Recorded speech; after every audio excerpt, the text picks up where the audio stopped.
A teenage mother with triplets arrived at the ER, their small bodies alarmingly thin and eyes hollow from neglect. Veteran nurse Emily watched as the girl avoided all questions, clutching her babies with trembling hands before vanishing without the prescribed medication. When the same family returned a week later, the injuries told a story completely different from what was reported.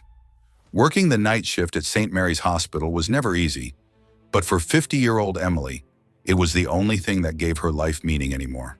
The rhythmic beeping of monitors and the steady flow of patients through the emergency room doors had become her constant companions over 25 years of nursing. That night started like any other.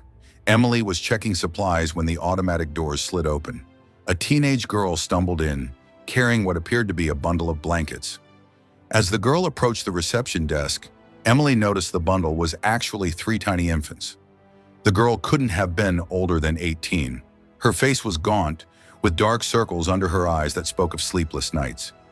The babies she carried looked even worse, their tiny bodies alarmingly thin, skin pale, and eyes sunken. Emily's nursing instincts immediately kicked into high alert. During the examination, the young mother remained eerily silent. Dr. Patel tried asking basic questions about the baby's feeding schedules and symptoms, but the teen only responded with slight nods or shakes of her head. Her eyes darted nervously around the room, never settling on anyone's face for more than a second. Emily observed the triplets closely as Dr. Patel examined them. All 3 showed signs of malnutrition and dehydration. Their tiny limbs looked fragile, and their cries were weak. When Emily attempted to make conversation with their mother, she shrank away, clutching one of the babies tighter to her chest. Dr. Patel prescribed medication and a special formula to help the infants gain weight. Emily explained where to find the hospital pharmacy and emphasized the importance of starting the treatment immediately. The girl simply nodded, gathered her babies, and left. Something felt terribly wrong. Emily followed her to the hallway, only to watch the teenager hurry toward the exit without stopping at the pharmacy.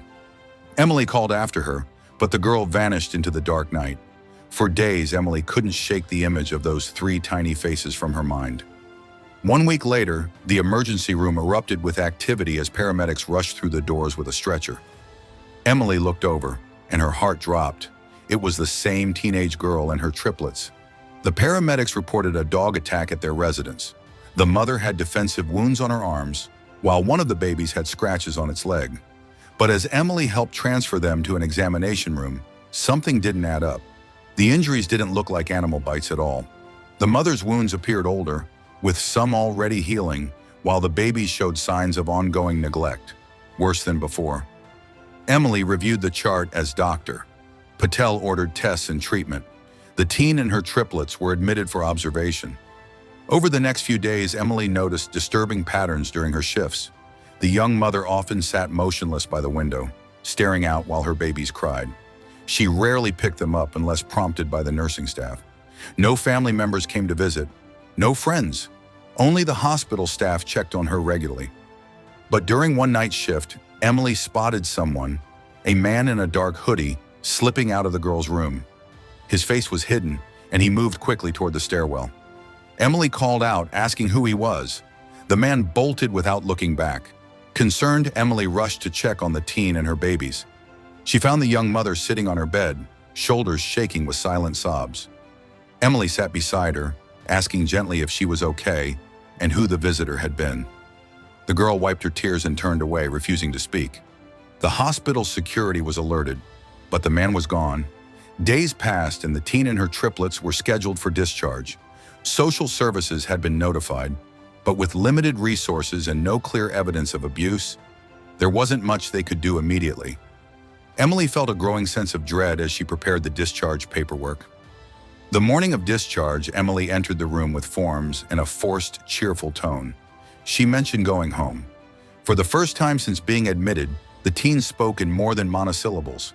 Her voice was barely above a whisper as she admitted she didn't have anywhere to go. Something in those words struck Emily deeply.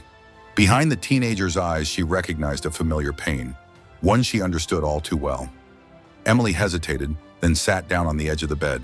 She asked if the young mother would like to talk about it.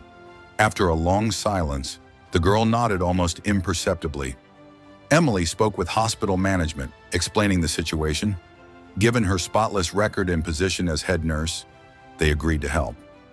Social services fast-tracked temporary custody arrangements, while proper evaluations could be completed. That evening, Emily drove the teen and her triplets to her home, a modest two-story house in a quiet neighborhood. At first, the teen remained guarded, speaking little and watching Emily with wary eyes. But as days turned into weeks, small changes emerged. She began to respond more and to care for her babies more confidently under Emily's gentle guidance. One evening, as they sat in the living room with the babies sleeping nearby, the walls between them finally came down. The young mother began to speak, her voice growing stronger with each word. She explained that she was only 16 when she became pregnant. Her parents had thrown her out, unable to accept their daughter's situation. With nowhere to go, she had turned to the baby's father. What had seemed like salvation quickly became a nightmare.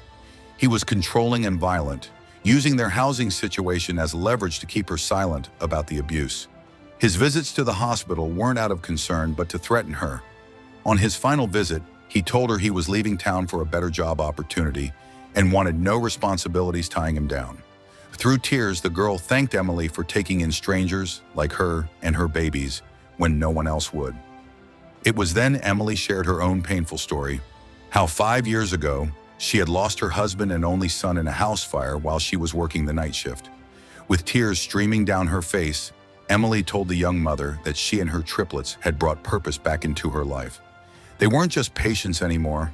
They had become the family she thought she'd never have again. 6 years flew by in a blur of first steps, first words, and first days of school.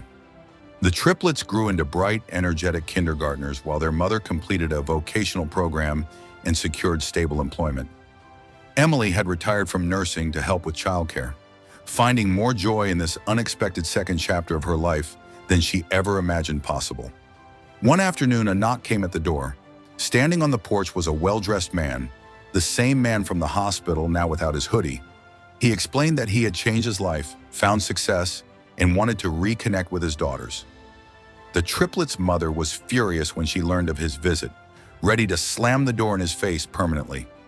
After listening to Emily, the young mother agreed to meet him on neutral ground. When they finally sat face to face, she wasn't a frightened teenager anymore.